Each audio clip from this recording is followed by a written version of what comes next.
তারা নির্বাচনের ব্যাপারেও নাই, সরকার পরিচালনার দিকেও খেয়াল নাই। তারা আপনাদের নিরপেক্ষতা হারিয়েছে বা হারাতে যাচ্ছে। আর হাসিনা যত পিটান পিটাইছে এইটাই যেন সহ্য করতে পারছি, তারা 100 ভাগের 1 ভাগ পিট না দেওয়ার ক্ষমতা আছে। আপনারা প্রশাসনে বসে থেকে, আপনারা সরকারের থেকে উপদেষ্টা মন্ডলীরা রাত্রিবেলায় গোপন বৈঠক করবেন, আরেকটা নতুন বাচ্চা প্রসব করবেন, কিন্তু আরেকটা দল নাই। যার যার পছন্দ রাজনীতি করতে, রাজনীতি করার অধিকার আছে, জাস্ট পতাকাটা খুলে বাড়িতে চলে আসে, রাজনীতি করেন। রাজনীতি করার অধিকার আমাদের, আরো ফলো করার অধিকার আমাদের নাই।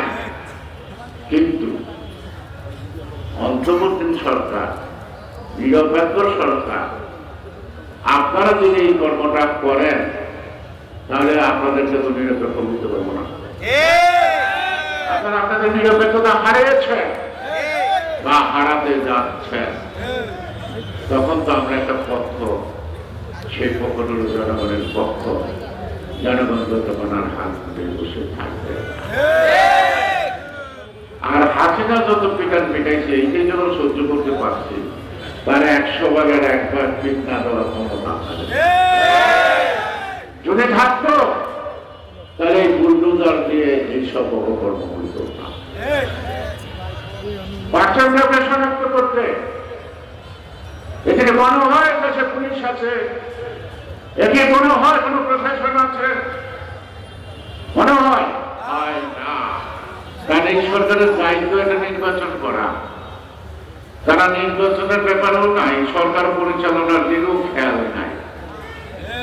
সকাল বিকাল আমরা জারি গান শুনছি, সংস্কার সংস্কার সংস্কার সংস্কার। আমাদের দেশে কিছু বুদ্ধিজীবী আছে, তারা ভালো ভালো বুদ্ধি দেয়। তারা কখনো রাজনীতিবিদদের সম্মান করতে জানে না। তারা বুদ্ধি দিবে, তাদের জন্য কয়েকটা কমিশন গঠন করা হচ্ছে। শুনলাম সেই কমিশনের যে সুপারিশ আছে তা নাকি 600 পৃষ্ঠা। এই 600 পৃষ্ঠার ব্যাখ্যা করে করতেও 6 মাস সময় লাগে। সেই স্বাধীনতা যার ডাকে যুদ্ধ, সেই স্বাধীনতার যুদ্ধকে স্বীকার করে না। এই যে কয়েকদিন আগে ছাত্ররা একটা বিদ্যালয় সেগুলো আমি বসছি, এটা আমাদের যুদ্ধ লেখা নাই, মুক্তিযুদ্ধ না। পাকিস্তানের যে অর্থনৈতিক বৈষম্য আচরণ কারণে 71 সালের জনযুদ্ধ হয়েছে, মুক্তিযুদ্ধ বলতে দরজা করে। সানবিট সব দিবে সামাল।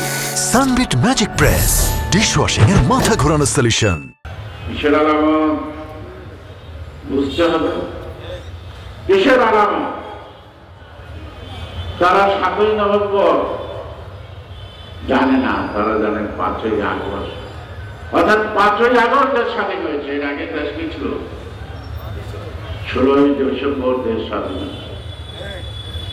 হয়তো সন্তানটা যেমন ভূমিষ্ঠ হওয়ার কথা তেমন হয় নাই, সেই সন্তানকে সুস্থ সবল করার দায়িত্ব মা বাবা। 16ই ডিসেম্বরে যে দেশ স্বাধীন হয়েছে, সেই আকাঙ্ক্ষিত লক্ষ্যে যদি পৌঁছতে না পারে, সেটাই দেশের এই জনগণের এই রাজনীতিবিদদের ব্যর্থতা।